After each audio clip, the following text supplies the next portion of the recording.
来看即马台北的中正纪念堂有一场真特别的艺术展览，内底作品是台湾、日本甲韩国身心障碍艺术家的作品。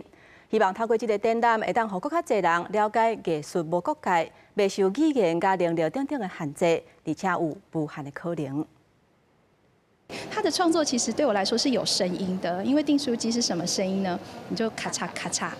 伫这个名号做无限的艺术展览现场，除了画图以外，还佫有手工的艺术品。这些作品拢是由台湾、日本、韩国的身体障碍者所创作。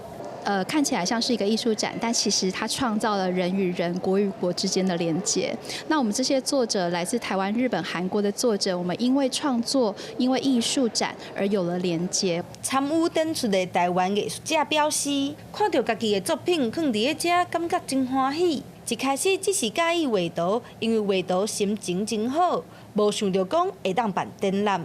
有时候不开心的时候，我坐下来。 玩玩可以让我心情变好。我觉得帝王企鹅是一个很有那种艺术风格，然后它有跟很多的以前的时代有一些关系。这场国际交流的展览真特别，带日本的身体障碍者来台湾参加展览的民间团体表示，希望透过展览会当让更较侪人看到障碍者的作品甲能力。2011年から。 課長総会と一緒に展覧会をしてきて、それで続けて今回のように展覧会をすることによって、障害者の作られた作品が世の中に認められるということがやはり必要かなと思っております。主办单位表示，现场有89位艺术家展出240件作品。